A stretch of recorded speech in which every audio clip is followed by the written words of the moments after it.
All right, that was the issue. Was popping, everybody. Here we are, back again, once again. Here we go. Let's get it popping. We got a nice big old game today. Yes, sir. It may not be the Knicks, but it is a good game. I hope everybody's doing well. I don't know about you, but I feel like I'm on cloud nine. I feel amazing. I feel fantastic. Outside of feeling a little under the weather, outside of feeling a little bit sick, I'm ready to go. I'm ready to watch these two teams go at it. We're out here scouting a little bit. We're in full scout mode right now tonight, right? It should be a classic game. Should be a fantastic game. The Cleveland Cavaliers taking on the on-fire Milwaukee Bucks tonight. I'm ready to go. I'm fired up. Not really. I'm a little tired. Not gonna lie to you. But the Milwaukee Bucks are hot on the heels of the New York Knicks, and our New York Knicks came off. Hold on, I don't want to wear this hat. New York Knicks coming off a fantastic win. Karl-Anthony Towns, a beautiful return home to or former home or current home, whatever. I don't know his relationship with Minnesota right now, but he went back to the team that drafted him and trounced them in their own building. He said, I know these streets. I know these walls. I know these rims, these backboard, this arena, this court. This is my court. I built this court. I invented the court here. I invented basketball in Minnesota. And he took it right to them. And he embarrassed Minnesota.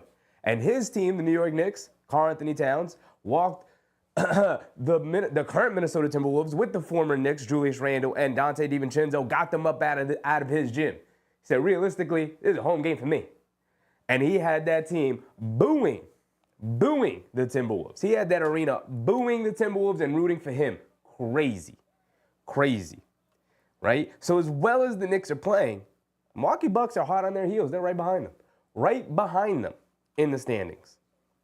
Also, our scoreboard's wrong. But we have the best team in the league, Cleveland Cavaliers, taking on the red-hot Milwaukee Bucks. Now, I fully expect the Cleveland Cavaliers to win it tonight.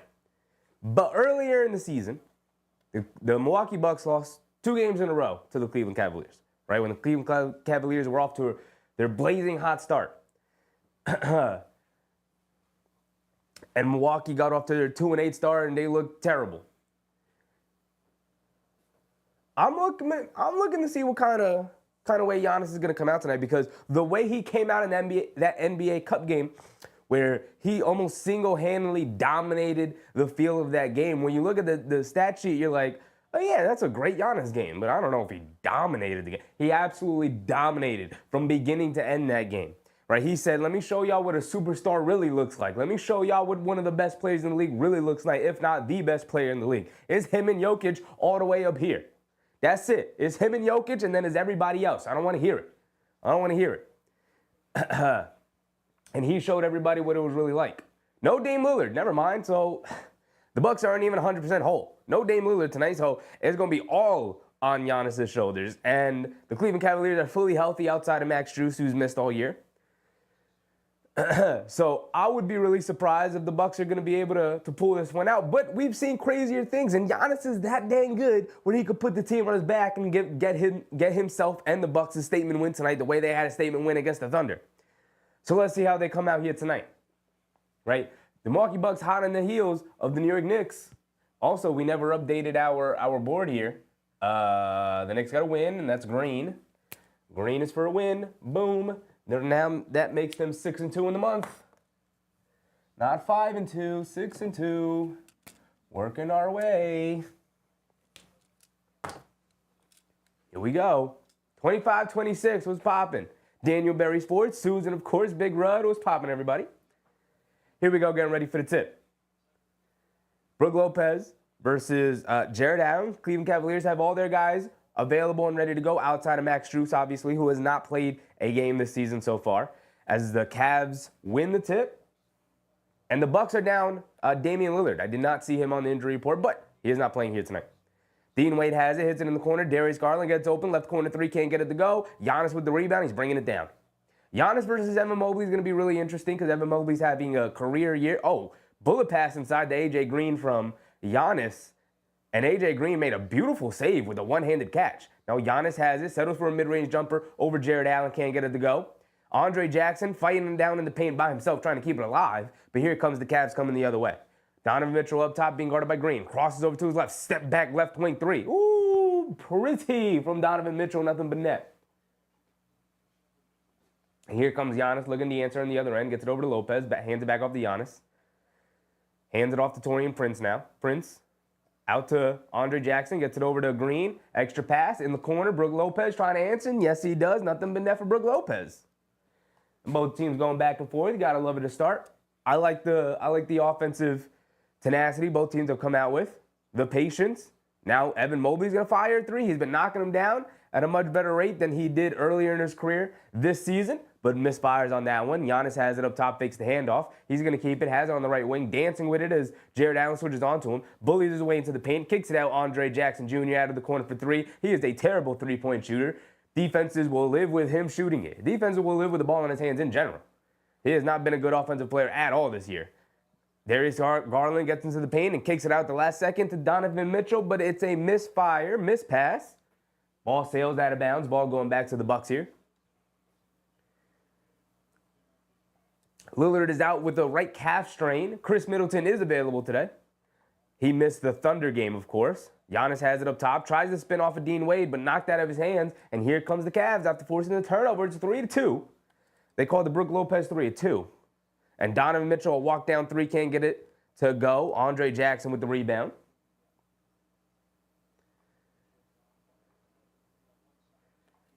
I know they called it Donovan Mitchell 3-2. Excuse me. So it's 3-2. Bucks up by one.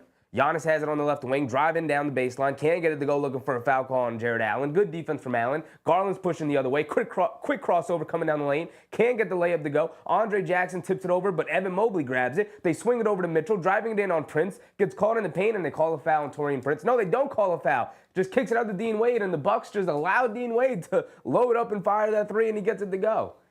All the Bucks just stopped playing. I thought they blew the whistle. Giannis driving it down, gets into the paint, kicks it out to a wide open Taurean Prince. Above the break three, can't get it to go. Jared Allen with the rebound. And here comes Darius Garland. Garland, quick crossover to his right, leaves it off for Jared Allen, coming down the middle of the lane, flips it up at the basket. Good defense from Lopez to deter the easy layup. And here comes Giannis off the rebound, just shoving off of Dean Wade. And they call a foul on the floor on Dean Wade. Lucky it wasn't an offensive. Giannis kind of extended that chicken wing elbow a little bit.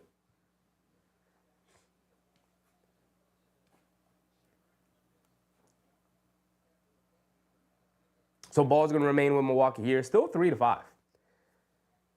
9 minutes to go.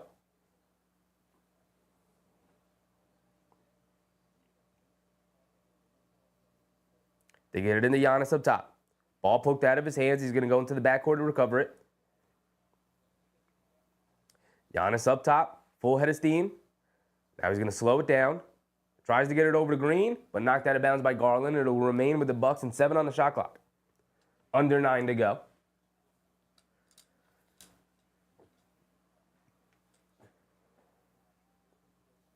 They get it over Andre Jackson, over to Green. Green one dribble to his left, puts up the three. Got some airspace, can't get it to go, though. Dean Wade with the rebound.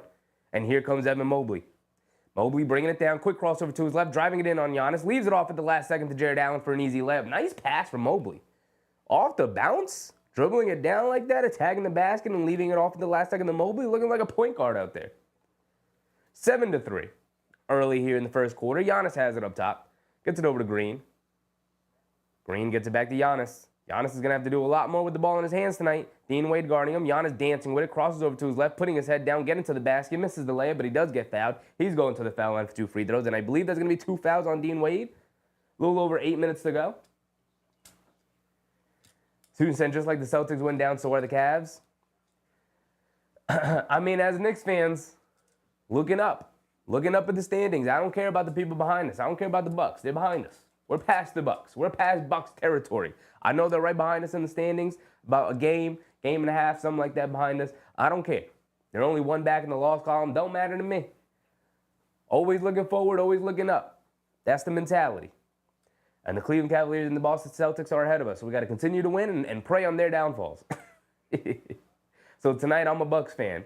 I'm a Bucks fan usually outside of Knicks games anyway, because Giannis is my favorite player in the league. As he misses a free throw here. Come on, Giannis.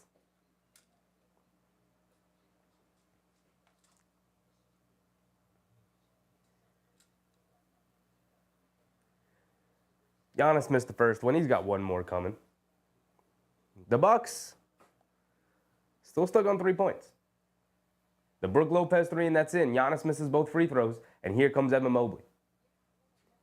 Now Donovan Mitchell will bring it down. Mitchell has it up top, being guarded by Green. Hesitation move, coming to his left, splits the defense, driving it down, goes up and tries to finish over Brook Lopez, but they called a foul at the last second on Lopez, and he can't believe it. But that's going to send Donovan Mitchell to the foul line for 2 free throws. He rose up and he had some nasty intentions there with that dunk attempt. Donovan Mitchell, not really the young man he used to be, but he went for it there. He's going to get rewarded with 2 free throws. Mitchell, a knockdown free throw shooter, gets the first one to go. And so an awkward start a little bit for both teams after both teams made their first shots of the game. An awkward start where both teams started to misfire a little bit. The Cavs have started to get it going, and the Bucks still remain a little lifeless as Donovan Mitchell misses a free throw. And the ball's going to go to the Bucks as it was knocked out of bounds. Student said, I agree with you, Chevy, but I can't stand the Celtics. Anybody outside of Boston can't stand the Celtics. The only people who can stand the Celtics are people living in Boston. Giannis driving it in on Jared Allen, flips it up with the right hand, gets it to go. Nice little post move, posty toasties for Giannis right there. Old school big man work down there in the paint. Evan Mobley gets it over to Garland, coming to his right. AJ Green trying to chase him. Brook Lopez comes up with the block on Darius Garland. And the Bucks are pushing the other way. Giannis putting his head down, crosses over to his left, driving it in on Evan Mobley, and they call a foul on Mobley. 25-26. Said off topic, but did you know 11 of the Knicks' 17 wins have been blowouts? 12 or more points? Oh my goodness. 11 of their 17 wins have been blowouts. I mean, that's their offense. If their offense is clicking, they're going to blow you out, right? If their offense is clicking, and if you miscommunicate or have an average defensive night and you're not locked in against this Knicks offense, they're going to blow you out. They're going to blow you out. The matter of the Knicks taking that leap as Giannis knocks down a free throw and we get a timeout from the Cavs. The way the Knicks launched themselves from being a good team to a great team is the defense, right? And the defense has slowly ticked up. I believe they're technically the most average defense in the league in the sense that I think they're ranked 15th now, which is dead set in the middle. We can look it up. NBA defensive rating. I should just save this. I should just bookmark this spot right here. But if we look at this, defensive rating. This is offensive rating, no? No, this is defense, but that's for wins. All right. Get these ads out of here.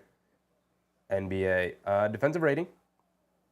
The New York Knicks, I believe, 15th. They are 15th. They are dead smack center in the middle. They are average as hell. But think about it this way. They started the year down here in the 24-26 range. So they're slowly inching their way up. Now they're taking advantage of some bad offensive teams, but you play who's in front of you. And this is where they want to be, 10 to 15. If they can get into the top 10, awesome, beautiful. Hats off to the Knicks. If they get into the top 10 of defensive rating and they maintain their 1 and 2 slot, the top 2 team as an offensive team, they're dangerous. They're super dangerous. Because you look at the Cavs are 9th. The Celtics are 8th, right?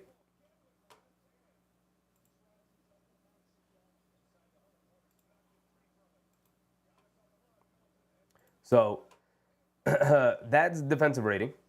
If we go to offensive rating, I believe the Knicks, I don't know what they're ranked after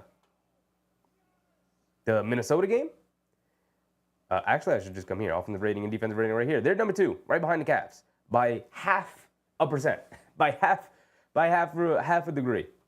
120.6 for the Cavs, 120.1 for the Knicks, right, in terms of offensive rating. And then defensive rating, they're average, but they're not far off from the Cavs. 110.3 for the Cavs, 112.8. So they're slowly catching up, slowly but surely. And then after this month, right? This is an easy schedule coming up. They got the Pelicans, the Raptors, the Spurs, a weekend Orlando team, and then 2 games against Washington to close the month out. They got 6 games. They should close this out. They're on a 2-game winning streak. They should end the month on an 8-game winning streak. It should end the month on an 8-game winning streak. That should be the goal. AP, what's up, AP?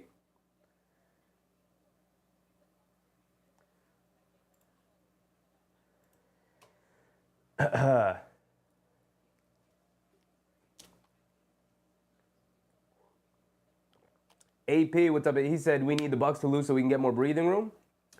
The way I look at it, AP, is I don't care who's behind us. I'm not worried about the people behind us. I'm worried about the people in front of us as Giannis misses another free throw. I don't care about the Bucks.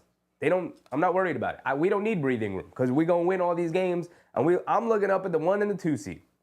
Some people think that they're unreachable at this point, and nice defense from the Bucks as A.J. Green comes up with a steal. Bad pass from Jared Allen. Giannis driving it down, kicks it out to Lopez. Back up top to Green.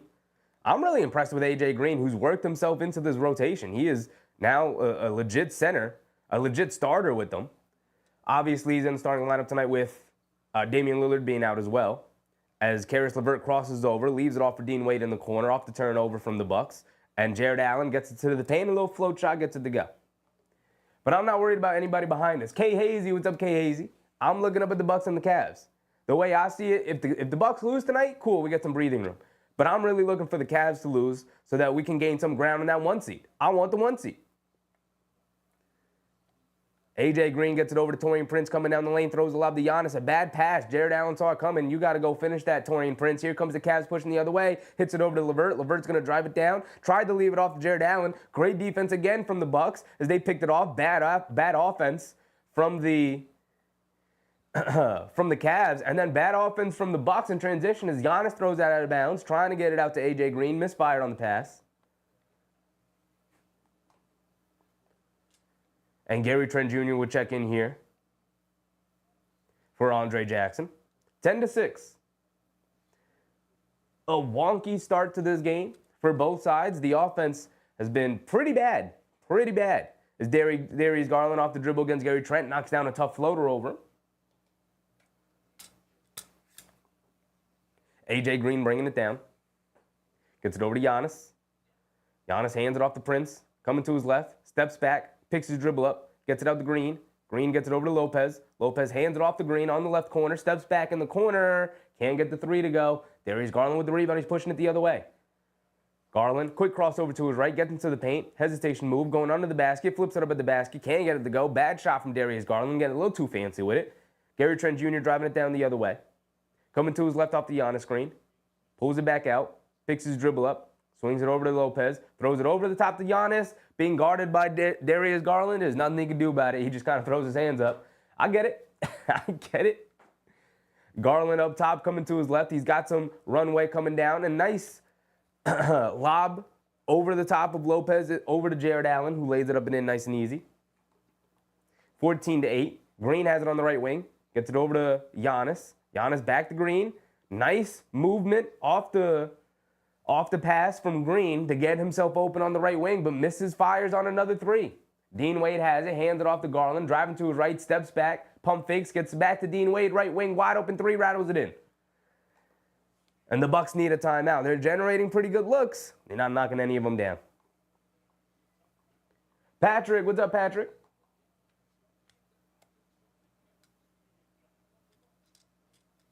Patrick said, instead of trading for a center, I think we should try to get a tough defensive-minded power forward to play alongside Towns.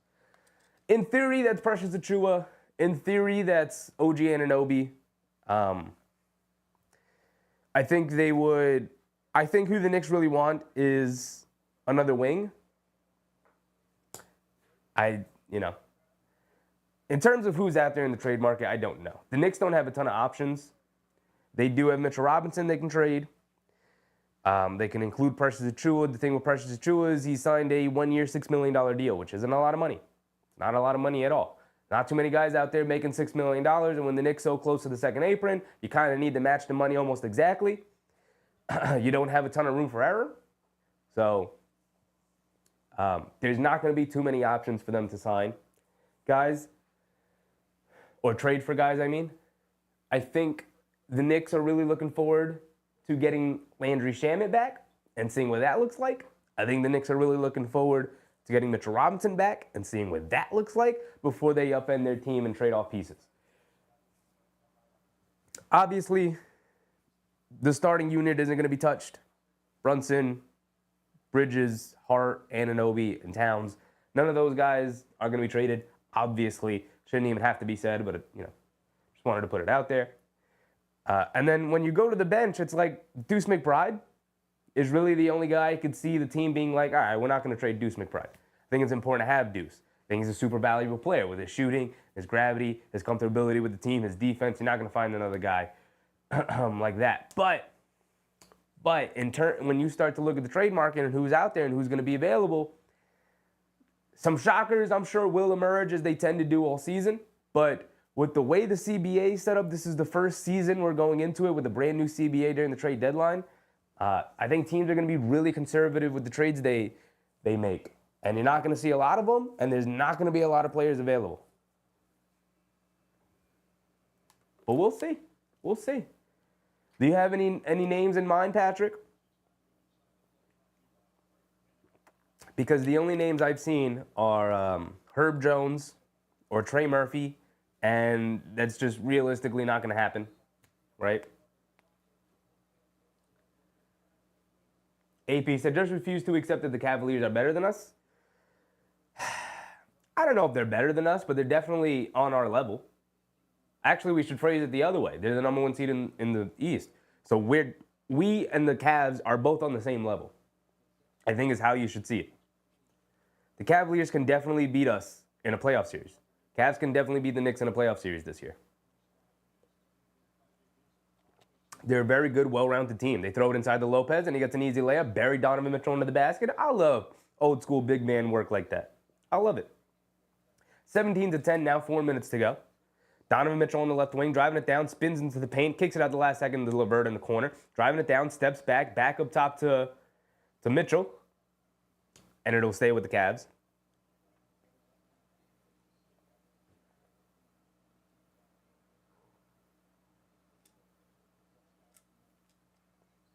Donovan Mitchell will bring it down. Up top, being guarded by Gary Trent. Coming to his right off an Evan Mobley screen. Cross-court pass. Oh, Max Strus is in the game. Welcome back, Max Strus. Is this his first game? Any Cavs fans in the chat can let me know. Is this Max Strus' first game? Coming in off the bench. Chris Middleton is also in off the bench. So is Bobby Portis. Hands it off to Connaughton. Connaughton being guarded by Niang. They throw it over the top to Portis, being guarded by Strus. Faces up, puts up a mid-range jumper. Can't get it to go. Niang with the rebound. Here comes Mitchell. Mitchell, quick crossover to his left on Gary Trent, driving it down. Tried to kick it in the corner to LeVert, but knocked out of bounds by Lopez.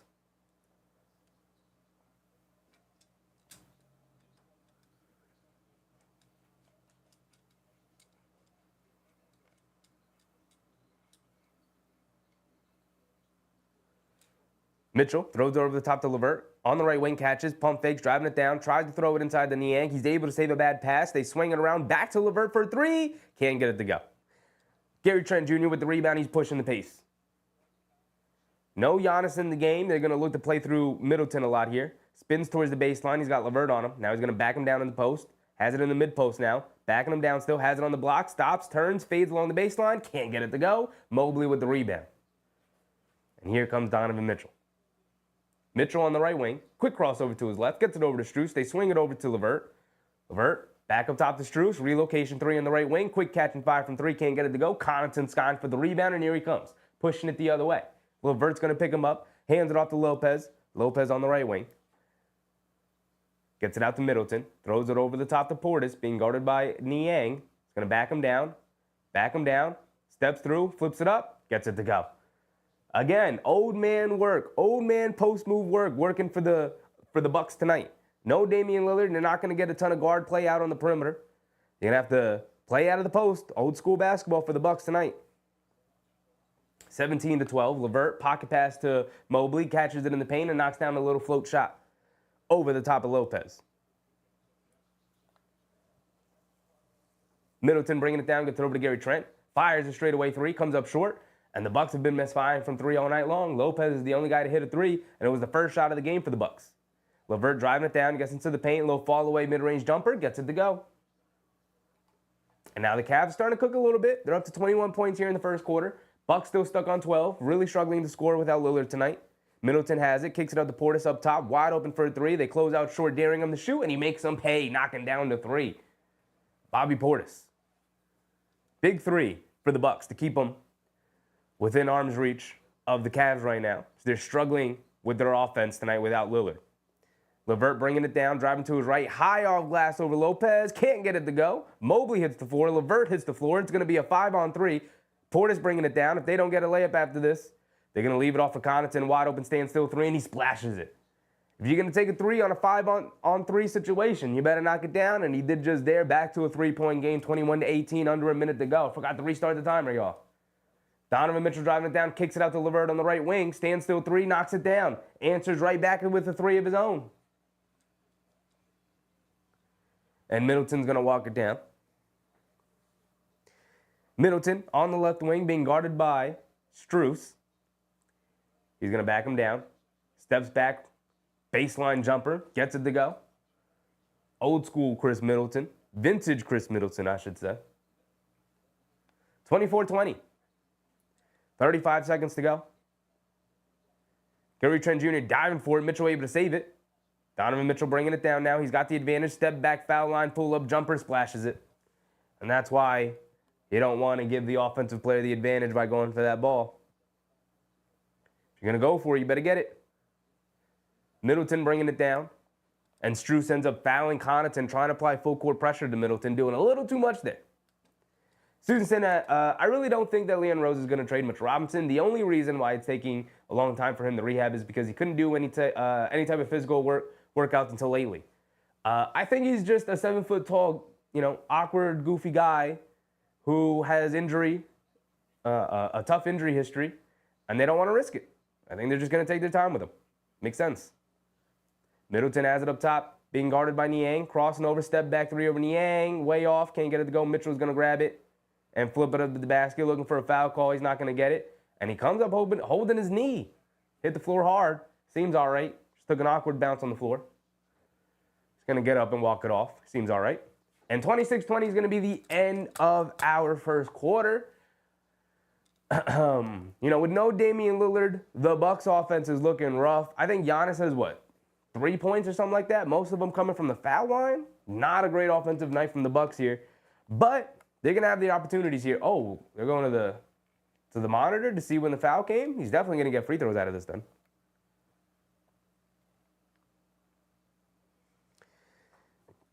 I guess we'll just have to wait and see what the refs come up with. But in terms of the Mitchell Robinson thing, like I said, he's 7 feet tall. He has an injury history. So that's already all right, we got to be careful here. And then, it's a re-injury. It's different when it's a re-injury of the ankle because he obviously hurt the ankle, had the ankle surgery, and then rushed back last season. Came back a little bit earlier than expected. Just a little bit, not by much, but a little bit earlier than expected so that he can be back for the team for the regular season because the team was struggling with so many injuries at that time. He was like, if I come back, that's going to help spark the team a little bit, which it did. And then he was ready to go come playoff time. He wasn't 100% perfect. He was still hobbling. He was still a little gassed, still not 100% there conditioning-wise. But came back and helped the team win that Philly series. I don't think they win that series without him. I don't think they win that Philly series without him at all. And then obviously we know why he got re-injured with Embiid being classless and dirty. But when you re-injure something that wasn't 100% fully healed yet, there's when you then again rehab it and then try to come back, you're gonna have to take your time, a lot more time. You're gonna have to be way more cautious about it, which I think has sort of been the plan for the team. I've told you guys from the beginning, go back and watch the preseason stuff. Go back and watch before we started streaming again, the video where I said don't expect Mitchell Robinson back until February, right? Late January, the earliest. And slowly they started in December, then it moved to January. Now all of a sudden it's late January into February, But that was my expectation the whole time. So I don't think the goalpost has moved at all. I just think the way they've communicated it has sort of moved. But look, we're almost done with December. It is already December 20th. Jeez Louise, is that true? Oh my goodness, we got 5 days before Christmas. Oh my God, I gotta go Christmas shopping. Donovan Mitchell knocks down all 3 free throws to end the quarter. They gave him the free throws. And it looks like they called another foul on Strus, but I think it was after the buzzer.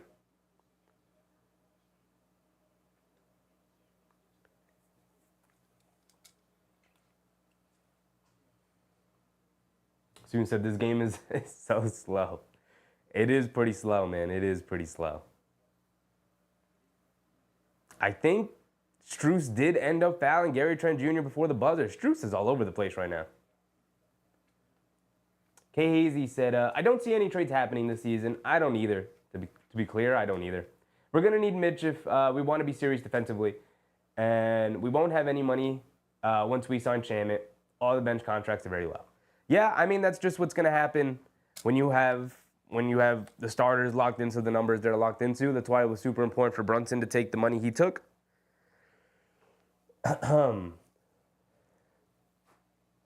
This first quarter refuses to end, and the foul, there shouldn't be another foul on Strus here. But, I mean, it just depends on how confident they are in Mitchell Robinson coming back. They may look to move off of him. He's a $15 million contract. If they can find somebody cheaper, younger, maybe they're confident in Hukporti stepping in. Maybe they move Sims and Robinson and trust Hukporti and whatever other big they bring in. Who knows what kind of trade is out there. But I think they like Mitchell Robinson. I think part of the reason why Mitchell Robinson's still a Knick after all these seasons of speculation where he might get traded is because Tom Thibodeau loves him some Mitchell Robinson. Mitchell Robinson is like built in a lab to be the exact kind of defensive anchor that Tom Thibodeau's always wanted. I think the only guy he would probably prefer more is Wemby, Davis, maybe Gobert. You know, in terms of like rim protecting centers, I think it's those guys.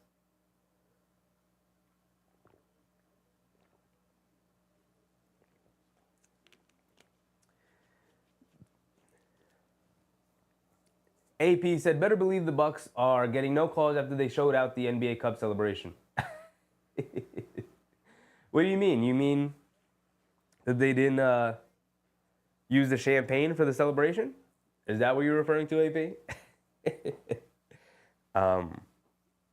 Yeah, if you guys didn't know, the league supplied the Milwaukee Bucks with, boxes of champagne like they do with teams who win the NBA championship, so that when the Bucks made their way back to the locker room, they could spray the champagne everywhere and celebrate. And I'm sure they had the camera crew ready to capture all the mayhem and whatnot. And the Bucks are just like, no, man, we got a game coming up. Like, we can't be celebrating with champagne right now. We got a game coming up. And a big game against the Cavs. Like, this game didn't even count towards the record. Like, it's great and all, but, like, we got a big game against the Cavs coming up. So they didn't use that champagne to celebrate, and it just kind of sat there. So the league kind of just wasted the money there. I'm sure they could repackage it and use it elsewhere, but kind of wasted time and effort in doing that.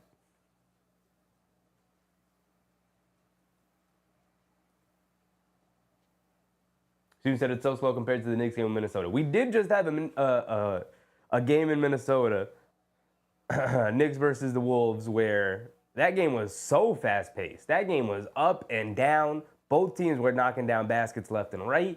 It was like, oh, this is basketball. This is beautiful basketball right here. And then you get this, rock-throwing match against the Cavs and the Bucks right now. And it's good defense, but not great defense. Like, these teams are just kind of missing shots and playing bad offense. Right? If the game started at 7:30, that first quarter took about 40 minutes. So we're going to be here all night. These two teams. We're going to be here all night. And it's 29-20, and here we go. Right back into it. Pat Connaughton has it up top. Gets it in the post to Bobby Portis being guarded by, is that Wade? No, that's Niang, excuse me. Bobby Portis leans in, fall away mid-range jumper, knocks it down. It looks like it's going to be a Bobby Portis night. He's hooping to start tonight. Knocked down a three, knocked down a hook shot in the paint earlier, now knocked down this mid-range fall-away jumper out of the post. Mitchell has it up top, inside the Merrill, catches, pump fake, leans in, nice bounce pass to Mobley in the paint. Ooh, nice pump fake, and then little spin elbow action to Giannis and throws it down with two hands. Nice move from Mobley. Giannis gets it over to Middleton, jab step coming to his left off the Giannis screen, leans in, step back, mid-range jumper gets it to go. Middleton showing up right now too. 2 straight baskets for Chris Middleton. Donovan Mitchell bringing it down now. Has it up top coming to his right. A pull-up straightaway three wide open. Banks it in. Not banks it in, but knocks it down. 31-24. And Cleveland's going to start finding a groove here offensively. Middleton gets it over to Gary Trent Jr. We'll see if the Bucks are going to be able to keep up with no Dame Lillard tonight. Giannis is going to lean on Evan Mobley right now in the post, in the paint. Little jump flip shot with the hook shot. Airballs it. Giannis has been off tonight, man. He has struggled so far. Not much going at all. Strus over the top to Mobley. Catches, leans in, flips it up at the basket, lays it up and in with the right hand. And Mobley's moving and grooving on the other end. And now the Cavs take a 12-point lead. Giannis is going to go right back into the post on the right block. Kicks it out to Middleton. Right back to Giannis on the repost. Backing down Mobley. Spins. Nice drop step layup for Giannis. Beautiful. Patrick said Darvin Ham told him not to celebrate. Hey, if I was Giannis, I'd be like, shut up, bro. Shut up and get me some water. Don't tell me what I can and can't do. Nice pass out to Strus in the right corner. Pump fakes, puts up the three, can't get it to go. Giannis with the rebound. Here comes the Bucks, down by 10. 36-26, 10 minutes to go. Giannis has it up top, being guarded by Mobley, and looks like Giannis is going to look to take over this game. Fall-away jumper over Mobley, gets it to go. Tough move from Giannis, okay. Giannis is trying to put the Superman cape on right now. We'll see if he'll be able to maintain this. Donovan Mitchell crosses down the lane. Beautiful move as he gets to the basket for an easy right-handed layup, stepping through past Bobby Portis. And Middleton has it on the left wing, running the pick and roll with Giannis, picks his dribble up, throws it over the top to Giannis. Bad pass, but Giannis able to save it. Has it in the post. They show 2 defenders. Giannis backing him down, spins, loses the ball, tries to save it over to Green, but knocked out of bounds. And Giannis is upset.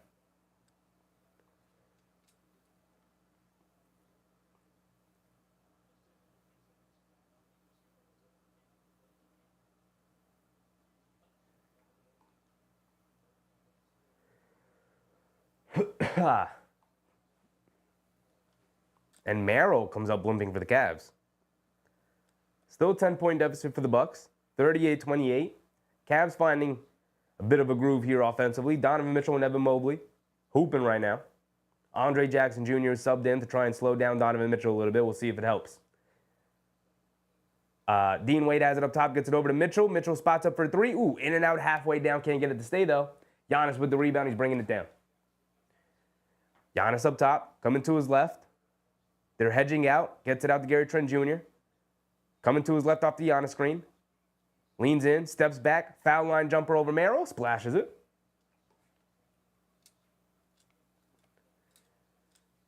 Merrill gets it over to Ty Jerome, who subbed in. Over to Mobley, back to Jerome. Jerome coming to his right off the Mobley screen.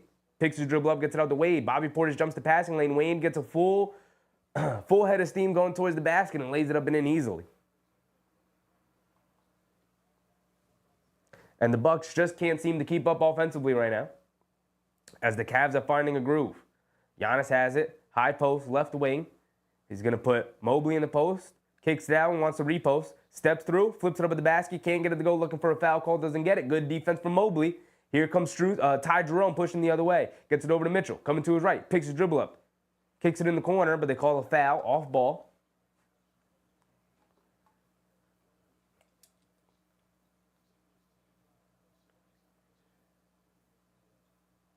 Bad defense from Bobby Portis on the previous play to give Dean Wade a wide open lane towards the basket. Jumping the passing lane there. Like, what are you doing, Bobby Portis? You're not jumping the passing lane. You're not jumping the passing lane getting no steals, buddy.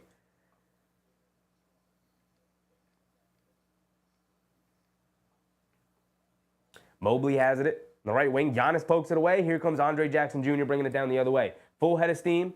Kicks it out the last second. Gary Trent Jr. is the trailer for a three. Comes up short. Donovan Mitchell with the rebound. Bringing it down. Mitchell, cross-court pass to Jerome, right wing, stands still, wide open three. No one comes out to even contest him, and Ty Jerome knocks down the three. And a 13-point lead for the Cavs, forcing the Milwaukee Bucks to call another timeout. And it's not looking promising. No Damian Lillard, and the Bucks team is struggling right now. We'll see if Giannis can put the Superman cape on, but it's not looking too promising right now. Soon said, that anyone noticed that Scottie Pippen Jr. is balling in Memphis right now? He is playing very well. Is he a part of the normal rotation?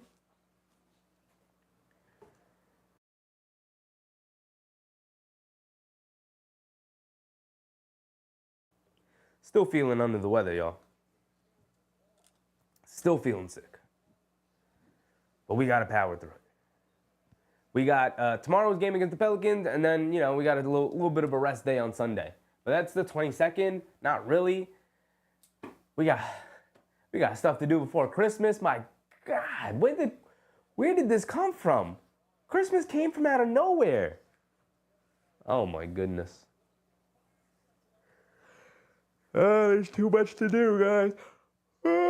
There is too much going on.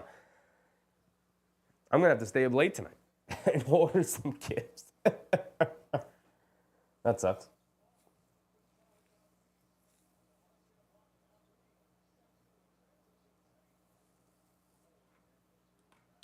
But the Bucks have a lot to talk about right now. They're getting nothing offensively. And I usually like to save looking at the box score for halftime. But just quickly, I want to look at Giannis' stats because they're not looking great.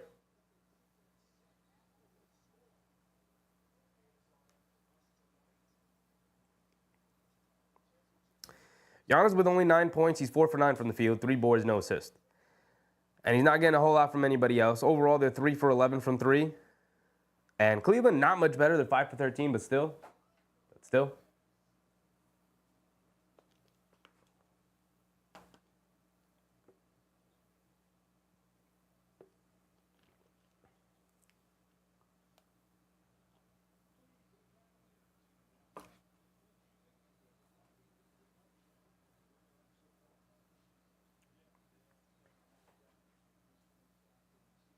Student said, looks like the Bucks had too much fun at the party when they won the Cup tournament.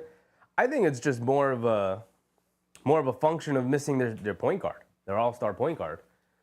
They're not getting into any offensive sets right now. Like, they didn't even start a point guard tonight. They were like, all right, Giannis run point tonight. And it's like, you're having your power forward center going to run point guard tonight? Like, Giannis is a really good passer for his position, but he ain't setting up the offense. And you're seeing a whole lot of that tonight. It's a whole lot of nothing going on for their offense. Whole lot of Giannis or nothing. AJ Green's actually bringing the ball down, which is just like a recipe for disaster. He gets it over to Giannis. Giannis, they swing it around. Andre Jackson Jr. is going to settle for a 3, which is like, that should be your last-ditch effort, not the shot you work so hard for to get, you know, an Andre Jackson 3. And Garland's back into the game. Crossing over, gets down the lane, and turns it over. Giannis saw it coming. He picks it off, and he goes all the way down for an easy two-handed dunk. Might get them started a little bit, right? Good defense is going to get you easy baskets on offense, and then their defense might be their best offense tonight. Garland back up top to Ty Jerome. The issue is that this Cavs team is a fantastic offensive team. As Ty Jerome leaves it off for Jared Allen, who flips it up and in with the left hand. Giannis bringing it down. Hands it off to Jackson. Gets it over to Portis. Portis hands it off to Jackson, who's going to fire yet another 3. And he's going to miss yet another 3. Listen, I like the confidence, Andre Jackson. You're trying to keep the team honest. But now Ty Jerome walks it down and knocks down a 3. And it's a 16-point deficit. I'm going to tell you guys this. If this hits 20 before halftime, we're going to cut it early. No Damian Lillard makes this a tough matchup for the Bucks.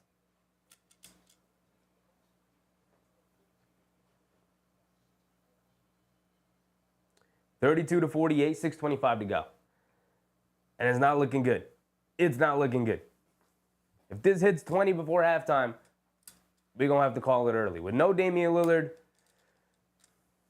it may not be worth sticking around for this one tonight. Right? And there's not much action going on around the league, so it's not like... I wish I would have known Dame wasn't playing. Definitely would have changed...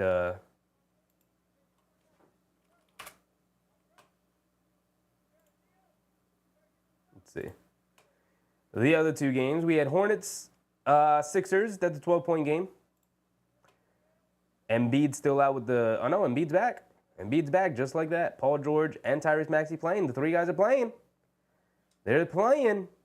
17 for Maxey. He's hooping. Embiid with 10. Paul George with only threes. 1 for 7. All right. Can't get all three of them playing well in one night. As for the Hornets, still no LaMelo. What happened to LaMelo now? Still no Brandon Miller. You're up by 12 with a LaMelo-less, Brandon Miller-less Hornets team? Bro. Bro. Philly. Come on. What are you doing? The other option tonight was OKC Miami, which is interesting. It's definitely an interesting game. I just don't really think Miami is an interesting team to watch. They're not good.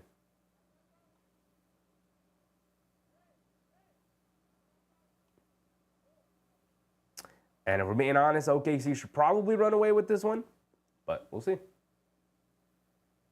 Casey said, was hoping the Cavs would lose tonight. Yeah, still a lot of game left. I just don't believe it's going to happen with no Dame. With no Dame. It's different, if Giannis was out and Dame was in and he was going up against the Cavs pretty much by himself with the supporting cast, because Dame sets up the offense. Dame is a point guard. It's different, especially when this team doesn't have a backup point guard. They have DeLon Wright, but it seems like Doc Rivers is just out on DeLon Wright. They don't have a point guard. And, they started A.J. Green. What was their starting lineup tonight? Their starting lineup tonight was Taurean Prince, A.J. Green, Andre Jackson Jr., along with Giannis and Lopez. And it's like, there's no point guard there. You're not going to have anybody to set up the offense. They're essentially running Giannis at point guard tonight, having him bring the ball down, having him set up the offense. And you're seeing why, having just a competent point guard play is super important. You saw it with the Spurs, too. Last year, they didn't have anybody. They're playing Sohan, essentially the same way they're playing Giannis tonight. And, Sohan obviously isn't even a fraction of the player Giannis is, but you know what I'm saying. He's just not a point guard, and that team looked terrible. And essentially the same team this year, but you insert Chris Paul, even as old as he is just a competent point guard. You insert him into that team, and it's like, oh, they're a 500 team. They're decent, Merrill gets blocked by Green. Strus, or that Ty Jerome picks it up and just fires it at the basket. It's a shot clock violation.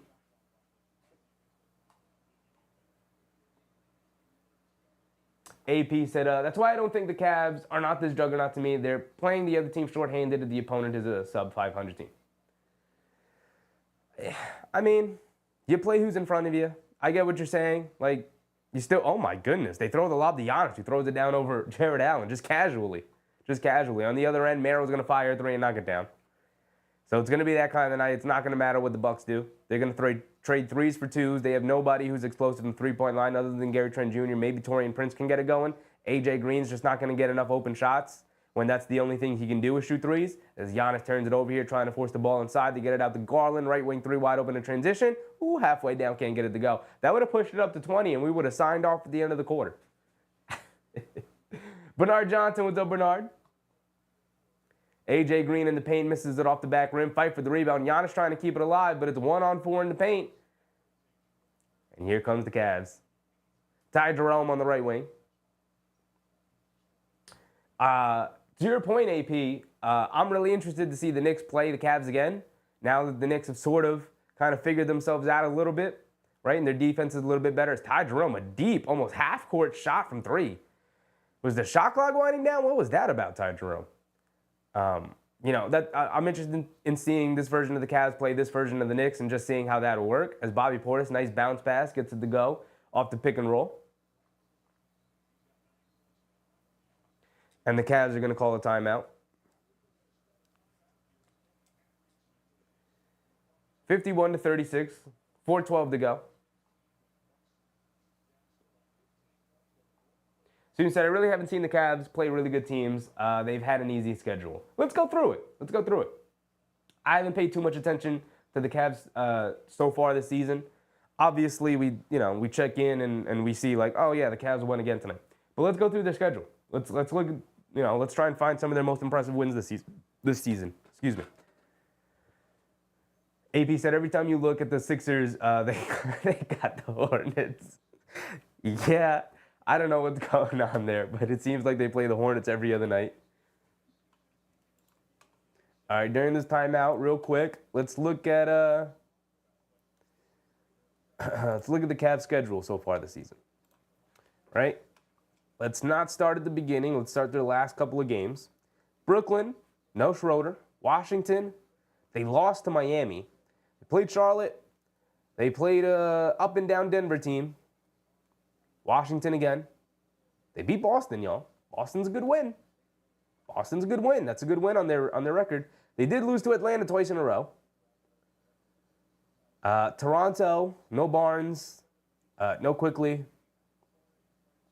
New Orleans, they were a mess.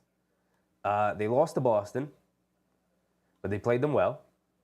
Charlotte, Chicago, Philly, Chicago, Brooklyn. Golden State was a good win back then. This is when Golden State was good. So it was a good win. This is a good win right here. New Orleans again. Milwaukee, when they started 2-8, they beat them twice in 2 really close games. One of them was without Giannis. Orlando was a good win. It was earlier in the season. They had Paolo. Did they have Paolo? I think Paolo was out by then. So I guess not really a good win against Orlando because they were figuring things out after Paolo went down. I think they lost like 3 in a row or something at that point. The Lakers, they beat us. That was early in the season, though. We were figuring things out. They played Washington, Detroit, Toronto. So I'm not going to lie. A little bit of a cupcake schedule. you may have hit it on the head, AP. You may have hit it on the head there. A little bit of a cupcake schedule. Now, again, you play who's in front of you. It's not like they picked out their schedule. I have not updated my scoreboard at all, actually. As we were going through their schedule, it is now 56-38. And Middleton knocks down a little teardropper. So it's 56-40 with 3 minutes to go. Dean Wade's going to fire a left wing 3, splashes it. We're inching ever so closer to calling this one before halftime. It is a 19-point deficit for the Bucks. Student said, didn't Schroeder get traded to the West Coast team? They got traded to the Warriors. And they call an offensive foul on the Bucks, even though Giannis just tipped up in his layup.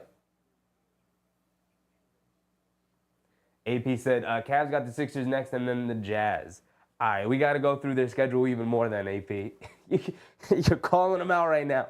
And I can't lie. I got nothing against it. You're right. They've had a little bit of a cupcake schedule. Now, it's not like they chose the schedule they have. This is just the schedule they were assigned. But, yeah, they got Philly next, which is a mess, even if Embiid, George, and Maxey are all healthy now. Not somewhat. They're playing at least.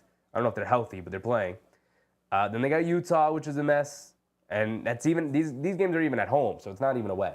Then they go at Denver, at Golden State, at LA, at Dallas. So they're going to have a tough West Coast road trip coming up.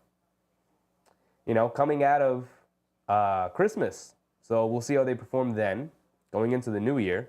It's a tough time to go on a road trip. We'll see what their schedule looks like after that. They're going to have to be some special performances, even though Golden State's a little bit of a mess. Denver's a little bit of a mess. The Lakers are a little bit of a mess. So maybe not the toughest. Maybe I take it back. Then they play Charlotte again. Okay, but then they got a tough game against OKC, but then it is at home. A lot of home games to start.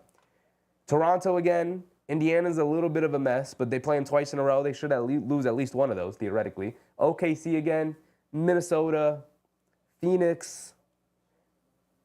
Then they go at Houston, at Philly. Where are all the tough games, man? What are all the tough games? I mean, they got OKC sprinkled in there. They get Boston again. They play us late February.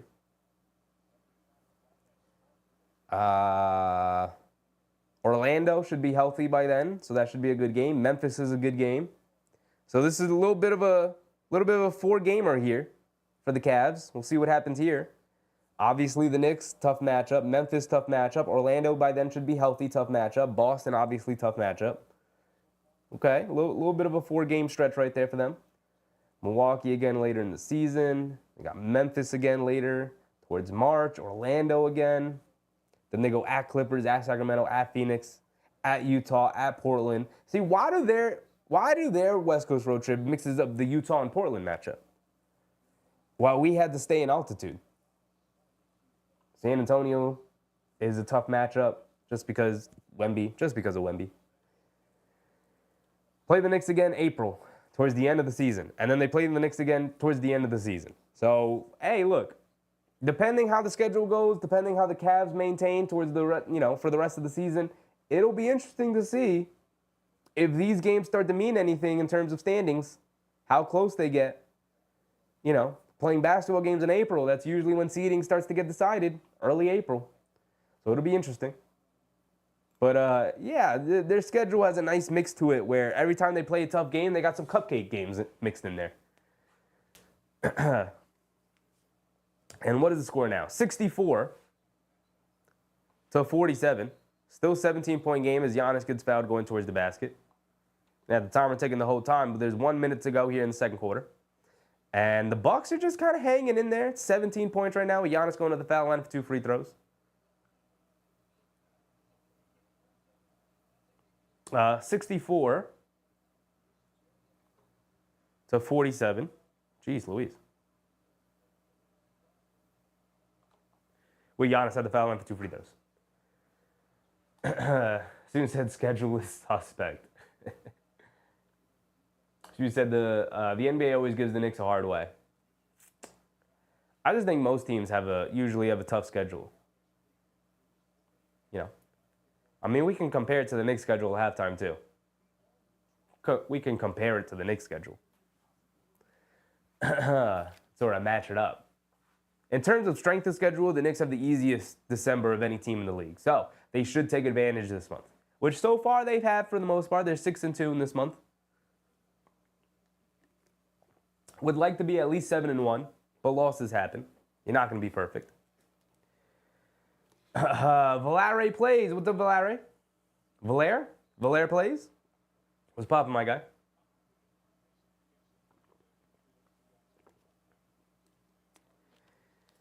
Donovan Mitchell driving it down as Giannis split a pair of free throws. Donovan Mitchell driving down gets fouled. Like I said, a minute to go. 48-64. The Cavs go up by 20. We're going to call it early tonight. Hendrix Reyes. What's up, Hendrix? Valerie says, followed. Appreciate you, brother. Appreciate you. Thank you. I don't know why my alerts didn't pop for that, but I appreciate you. We're live Monday through Friday. We watch every Knicks game.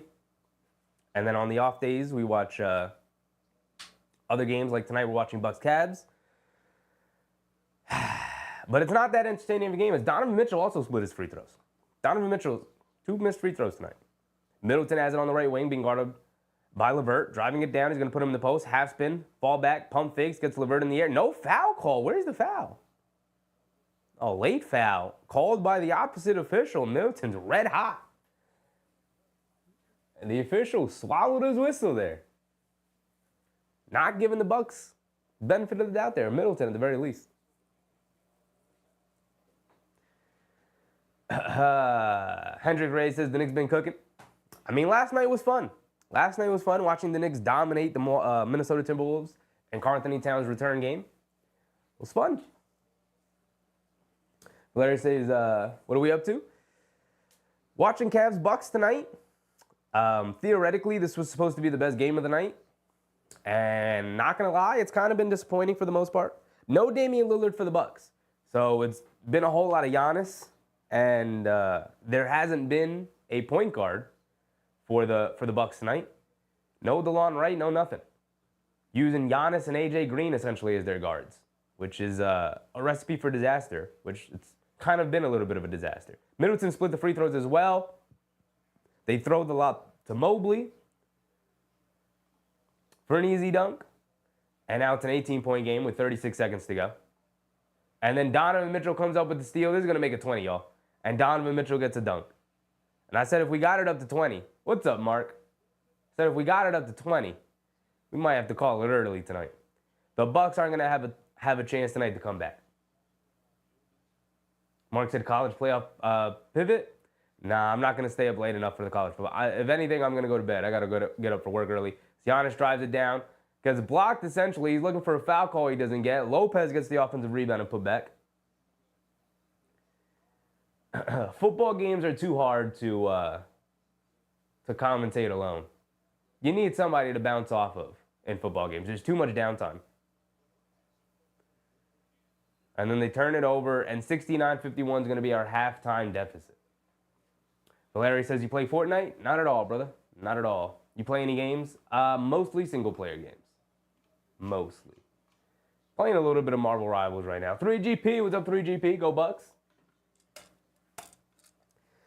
Yeah, I was hoping for a Bucks win tonight, but it looks like we're not going to get it. No Dame. He's going to put him behind the 8 ball. Valeri says, I love it. You love Fortnite? Yeah, I see it. A lot of people love Fortnite.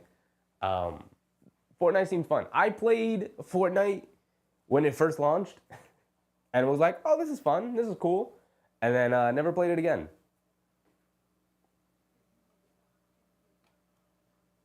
But I'm just not an online player, right? I don't have a ton of free time. So the free time I do get, I just end up playing. Like right now, I'm still making my way through Metaphor, ReFantasio, and then after that, what's the other game that I'm looking to play? I can't remember. But eventually I'm going to go back to FF7 Rebirth.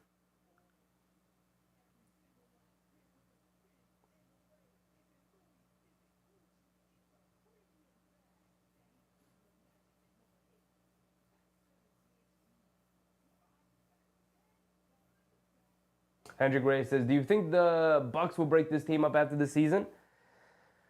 Do I think the Bucks will break their team up after the season? No.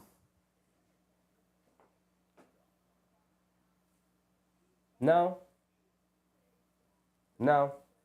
If I break this team up, I think that would require trading one of Giannis, Dame, or Lopez. And Lopez, I could see them trying to move on from if they can find an upgrade to. But I don't think they're going to move off of Dame or Giannis. I don't think they can afford to move off of Dame or Giannis. I mean, obviously, if you trade Giannis, you're trading a top 2 player in the league. And I don't think they want to trade a top 2 player in the league. I don't think you want to be that team.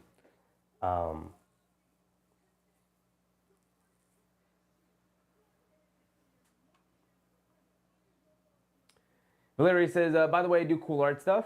Mind if I show you some? Sure.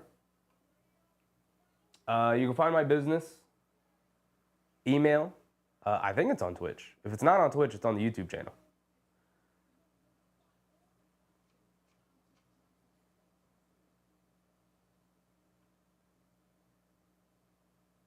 Mark said, throwing the towel on this one. Yeah, we might. We definitely might. We might just hang out for the halftime here, and then dip out in the second half. We'll see how the Bucks come out in the second half, and if it's not looking good, we'll be out. Larry says you got Discord. Do not. I mean, I do, but I'm not. It's for personal use. I don't have it for the channel or anything, so I'm not using it right now. Mark said Astrobot's good on PS5. 1 game of the year. Yeah, I know. I know. I'm a big gamer. In terms of, I play a multitude of games. Like, I play a bunch of games. And Astrobot is on the list. I haven't bought it yet. Astrobot is on the list to eventually get to. Big Taz. What's up, Big Taz? Well, here it says you got IG. I do not have Instagram, brother. I do not.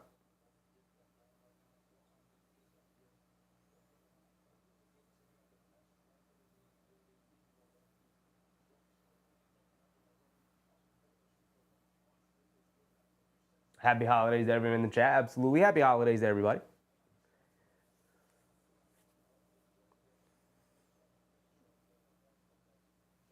Astrobot is on the list.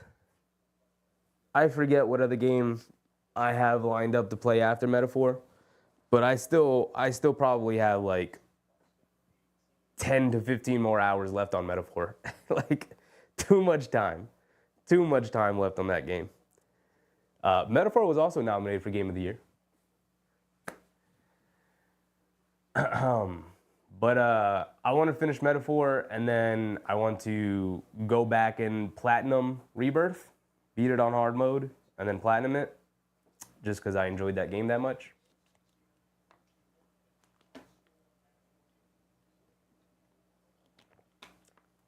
Big Tacit, why did the Knicks embarrass the Wolves like that? Because they're the significantly better team, number one. Number two, they went in there knowing how they want to play basketball. Like, they haven't executed the way great teams need to execute in order to stay great. But they know what they want to do, and they're just sort of figuring out ways to get to that. And against that Minnesota game, you saw, and against a bunch of teams this season, you see that when they can get to what they want to do,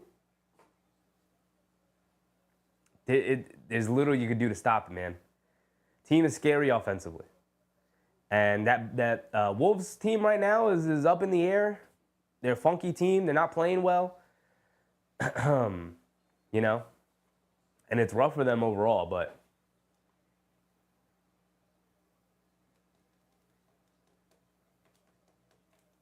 $3GP said prediction on the 1, 2, 3 seed in the East at the end of the regular season. I think.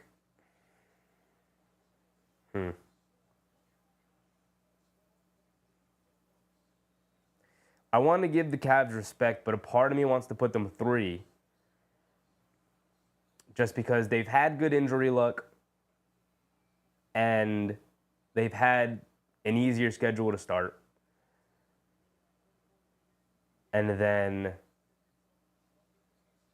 but the Knicks have also had some decent injury luck, right? Like, their starters are all pretty healthy most of the time. And they do have Anunoby and Towns in the starting lineup, who are, injury-prone players throughout their careers. So I would be hypocritical to be like, well, they've had injury luck.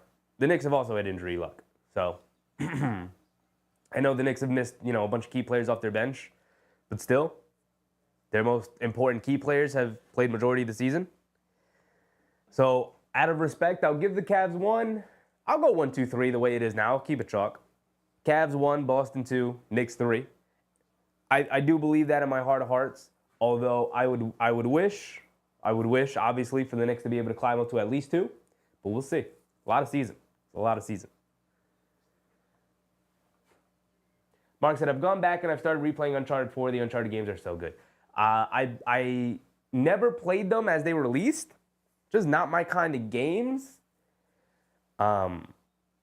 Actually, that's not true. It's not that it's not my kind of game. I just, at the time, was busy and had to be, I was in school at the time, and so I had to be really selective with the games I played.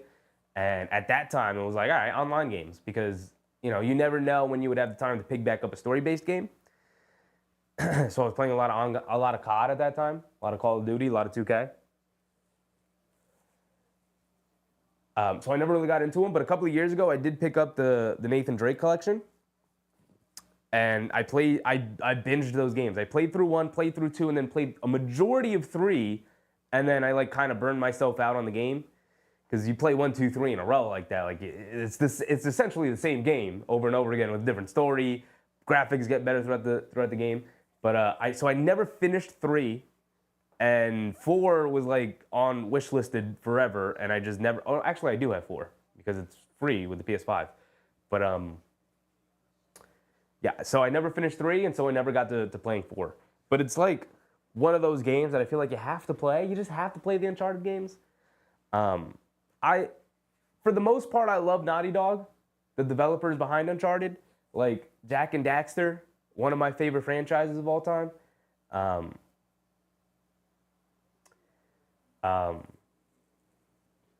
Naughty Dog, Crash Bandicoot, love Crash. I mean, that's old school. That's going back to their origins. But after that, that's when they kind of started to lean more into Uncharted. And then we got to The Last of Us. And as much as I love The Last of Us 1, didn't like The Last of Us 2 all that much. I'm more excited. If you watch the Game Awards, the award show ended with the reveal of Naughty Dog's next project, which I think is called Intergalactic, which is okay, cool. New IP, no more Last of Us games, hopefully, right? They did also announce The Last of Us 2 remastered during the award show, but I am looking forward to Intergalactic in like 2 or 3 years, but you know. It does give me a ton of time though to go back and play Uncharted again. I got to finish 3. I'll probably just pick up 3. I'll probably just pick up 3 again instead of replaying the other ones, and then like starting 3 from the beginning again and then finishing 4. But like I said, I kind of have them lined up right now in my mind. I'm finishing Metaphor. I'm probably, before I jump into Rebirth, probably going to squeeze in a smaller indie game. Like maybe play a little bit more of Hades, make my way through that a little bit more again. I don't know, maybe play some Stardew Valley in the middle of it.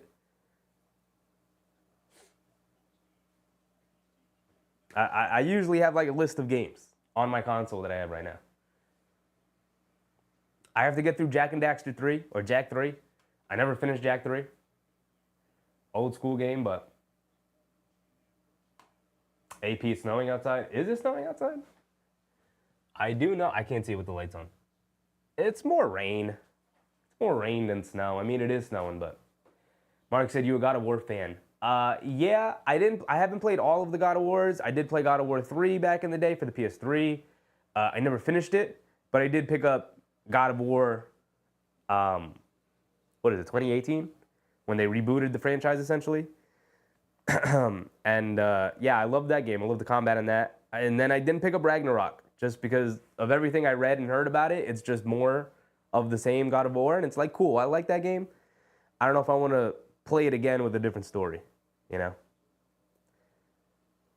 I think eventually I'll get to it, but there's just so many good games, dude. There's just so many good games out. It's impossible. It is impossible. Like, a part of me also wants to just dive into Balatro, but I know if I start playing Balatro, it's the only thing I'm going to play. You know? Balatro. Like, you know, like, it's an indie game that gets nominated for Game of the Year. Like, of course I have to try it and play it. But I'm afraid that it's going to be super engrossing. I'm not going to be able to play anything else. 2526 said, Cavs and Celtics have depth. Knicks aren't as deep. Yeah, but the Knicks have better top-end talent than the Cavs. Like, Towns over Allen. You know, Anunoby and Mobley. Kind of depends on who's playing better in that moment, right? Like, I think it's kind of chalk between those two guys. Mobley's playing fantastic this year. You might give, you know, a little bit of an edge to him. And then you got Brunson over Garland. You got Mitchell over Bridges. And then you got Josh Hart versus whoever their 3 is going to be, whether it's Okoro or whatever. And I just think overall the Knicks have more top-end talent. And while they're deeper, like, our starters are going to play like 40 minutes. So, you know.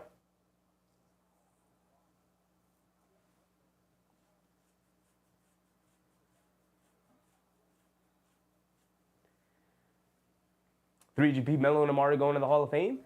Melo 100% will be a first ballot Hall of Famer. I think Amari will be too. They you know, NBA Hall of Fame, a little bit of a joke the past couple of years in terms of like just everybody kind of gets in at some point. I don't know if Amari will be first ballot. Probably will be. But Melo is definitely going to be first ballot Hall of Fame. AP said my NES still runs. Oof. Oof. I wish I still had my old consoles, man. I still have my old GameCube. I still have my old Nintendo Wii, but like, you know. It's not like a good old NES or SNES. 3GP said God of War is awesome. It is awesome. It is awesome. AP said in my section of the city it's coming down. It's a little bit more rainy for me. I mean, it's hard to tell looking out the window because I got the light right here. But it's a little bit more rainy It's coming down as snow, but it's not sticking. Mark said Ragnarok is worth it. How long is God of War 2? How long is it going to beat it? If it's over 20 hours, like it's just going to have to get to the back of the line. If it's under 20 hours, I might be able to sneak it in. One of my favorite websites of all time. How long to beat. Literally helps me decide what games to play. How long is it going to take for me to beat this game?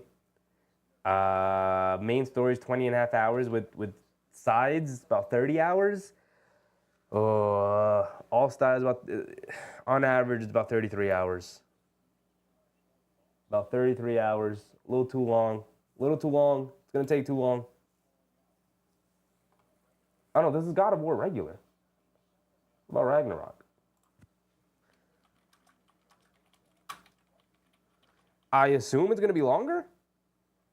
See, here's the thing. I played Spider-Man. Love Spider-Man. I spelled Ragnarok though. All right, well, let's do this.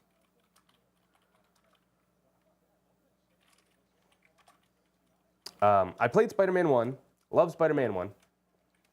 And then about 26 and a half hours in length. If you're a gamer that strives to see how actually the game will spend around 54 and a half hours. All right, I'm not doing that. 26 hours. It's not bad. Not bad. AV said my first console ever was the ColecoVision. Come on, brother. Don't age yourself like that, man. Don't age yourself like that. AP said my favorite God of War game has to be Part 2. For the PlayStation 2? Right? You going back? 3GP said I'm going to start Devil May Cry next week. See, that's another franchise I'd like to get into. I'd like to get more into Resident Evil. But like there's just too many games, so little time. Like in reality, I'd love to just sit down and stream games. But you know,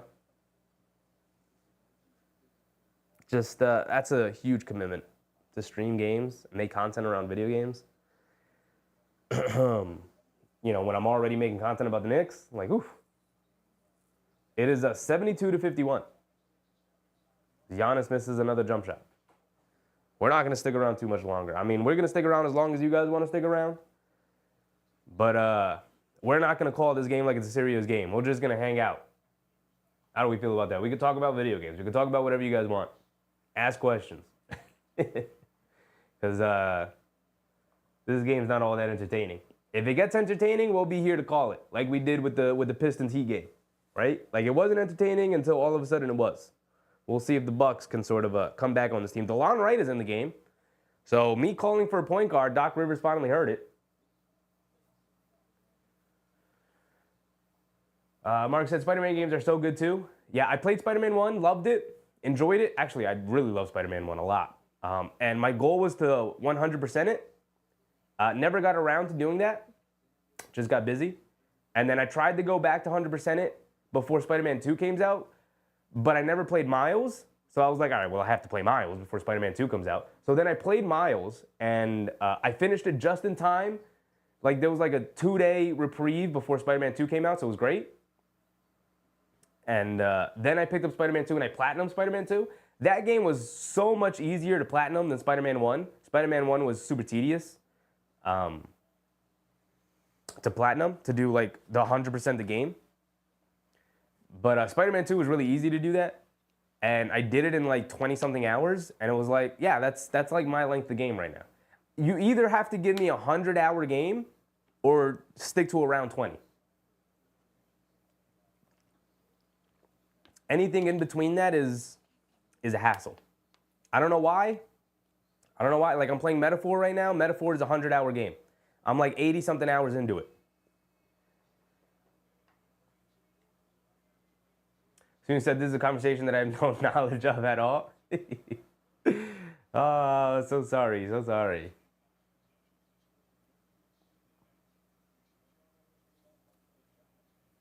AB said, the only thing I have left in the ColecoVision is Donkey Kong. I do have my Game Boy Color. A little bit old school, but I do have my Game Boy Color. And the only game, like you, the only game I have left is Donkey Kong. The only game I have left in it. I don't know where everything else went. It's just, over the years, just have gotten lost, thrown out, whatever, but.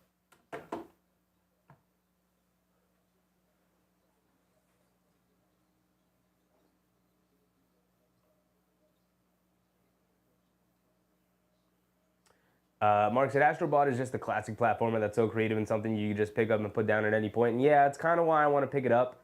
It's definitely on the list. I think the issue with me is that the last game I bought was Wukong, Black Myth Wukong. And I was really excited for it. I was down to play it. And then I played it. And I just didn't really like it that much. And I was so disappointed. And the thing about being disappointed about buying video games in 2025 that you don't like is you spend $70 on them. Actually, it's like $74 with tax. And then you like don't play it. And you're like, because you don't like it. I didn't really like Black Myth Wukong. And so it's like, I just wasted all that money. And so I get so reluctant to the point where it's like, unless it's a game that I need to play right now, like Rebirth came out, like Final Fantasy VII Rebirth. And I was like, all right, well, I need to play this game right now. One, to avoid spoilers, and two, because I really wanted to play that game. I love those games. I love FF7. I love Final Fantasy. I love RPGs. It's 81 points for the Cavs right now, by the way. So I kind of had to play that game right away. But like a game like Astrobot, where there's not spoilers in that game, like it's not a story-based game. So I was like, all right, I'm going to wait for sales, and I'll wait like a year. And then when that game is like 30, 40 bucks, or 30 bucks really, 30 or under, I can pick it up no problem and not even think about it and then play it whenever I have the time.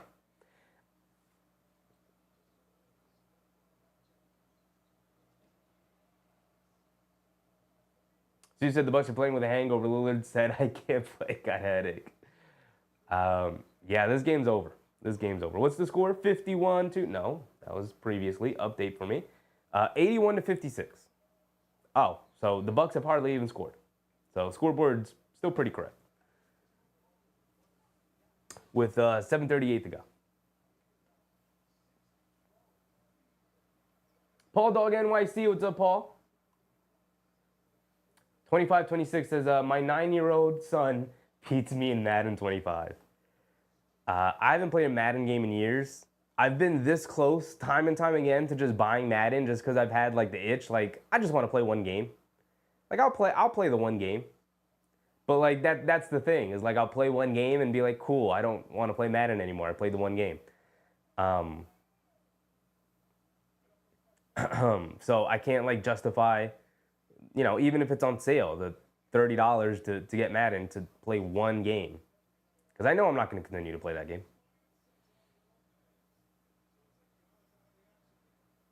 AB said, now in arcade, my game was Super Mario Bros. Ninja Gaiden, Mortal Kombat, and Street Fighter 2. Street Fighter 2, a classic. I love Street Fighter 2. I've never been good at fighting games. I do enjoy them, though. I do enjoy them. Again, talk about games I'm so close to getting. I'm this close to getting Street Fighter 6. I'm this close to getting Street Fighter 6. It's a problem because there's so much work to do. Like, I got videos I want to make for you guys. But if I get Street Fighter 2, best believe nothing is work. I'm not working on anything. I'm putting all my free time into Street Fighter 6. So, you know, it's also part of the reason, like a little bit of self-control. Because if I have the game, I'm going to want to play the game. So I might as well just not even buy it, because then I'm not going to get any work done.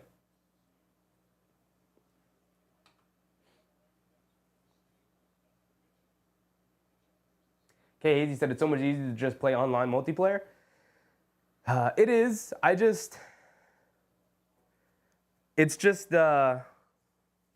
It's actually harder if you're not playing it consistently, because the skill gap is so wide in multiplayer games, because like kids who are younger than me and have much more free time are so much better at the game that it doesn't make it fun. Like, I used to play Call of Duty online all the time. And now, like, I can't play that game and have fun. Also, because none of my friends are playing those games at the same time that I'm playing those games. So I don't even have like a group to play games with anymore, you know? So it's not as fun when you play it by yourself all the time.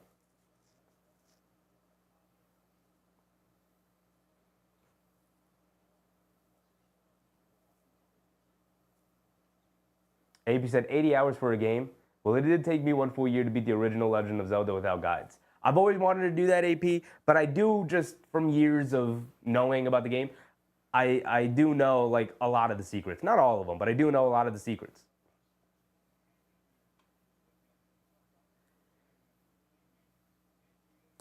I do want to go through Ocarina of Time though. I've never finished that game.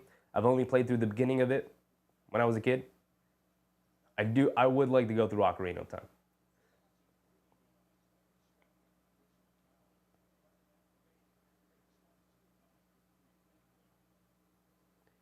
Okay, Hazy said this game is over. The Cavs are boring if they're just going to keep winning. Yeah. Yeah. AP said 80 hours for a game. Yeah, I mean, I like long RPGs like Dragon Quest 11. The new one, right? Was it 11? The new Dragon Quest that came out a couple of years ago.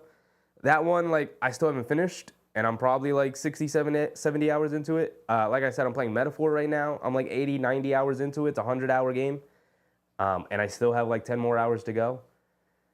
Final Fantasy VII Rebirth, I have like 110 hours into it, and I'm going to go back and replay it from the beginning on hard mode to get the platinum trophy on it, which is fine. Because there's always a game to go back and play. You know, I got my platinum on Remake. I'm gonna get my platinum on Rebirth. I'm gonna do it.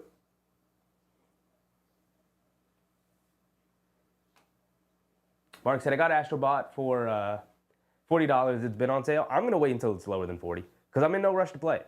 I'm in no rush to play it. I'd like to play it, but I'm in no rush to play it.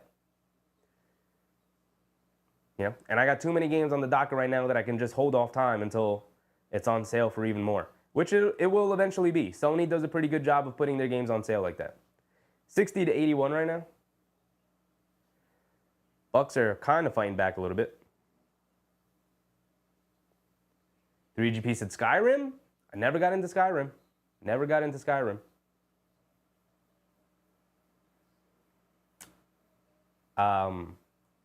Played the original GTAs, like GTA 3.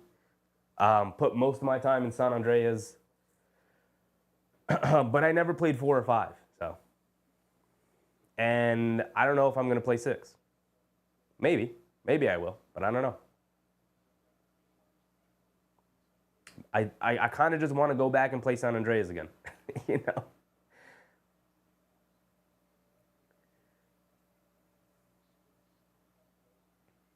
Struce knocks down a 3. This one is definitely over.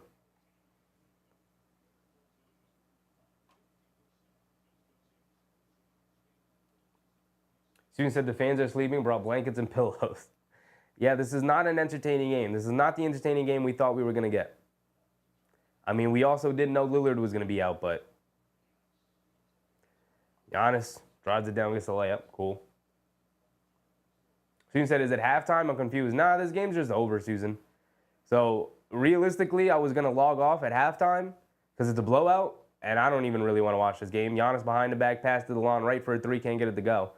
But this game's over. I just, like, I'll stay on as long as you guys want to talk about stuff, but there's not much to talk about in this game. It's a 22-point game. Middleton knocks down a 3, though. Okay. Gets it under 20. They're going to call a timeout with 5 minutes to go. Okay, he said, Skyrim is fun. I played it about 3/4 of the way through because I forgot where I stashed my loot. Classic. See, but like that's also a thing. I want to play Baldur's Gate, but like you can't play Baldur's Gate 3 and have time in your life. Like you need so much free time to play games like that. And I just don't have that.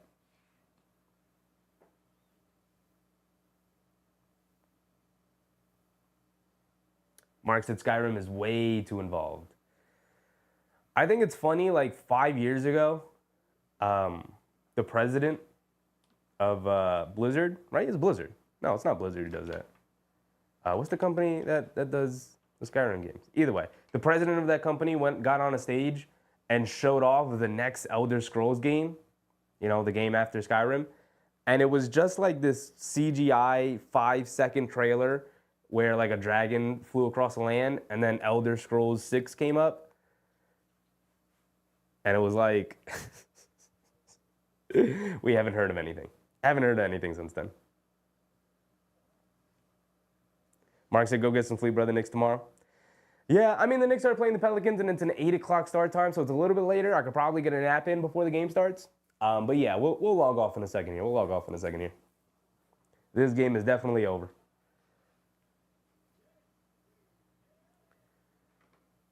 $3GB said, do you collect comics? My dad has a bunch of comics that he left to me that I kind of have in my possession right now. And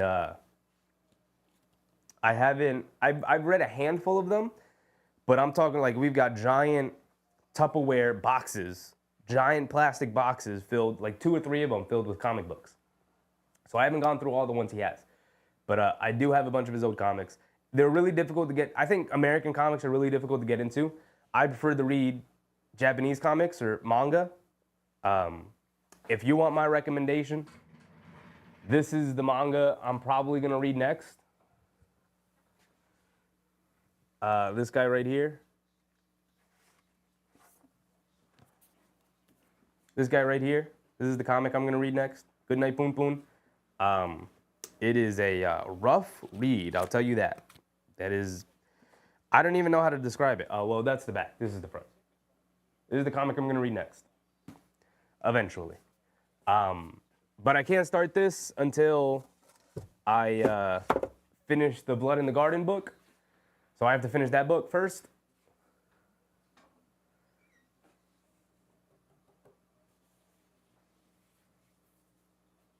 So you said the Bucks should have called in sick across the board.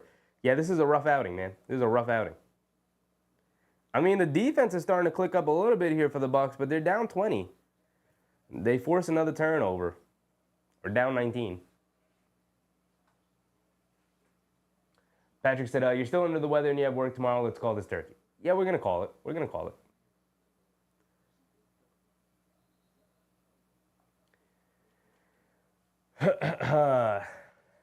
3GP said, I was in Japan last summer for 7 weeks. Went to the manga museum, Holy Museum.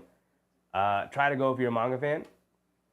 Yeah, I mean, me and my sister want to go on a trip to Japan at some point together, which,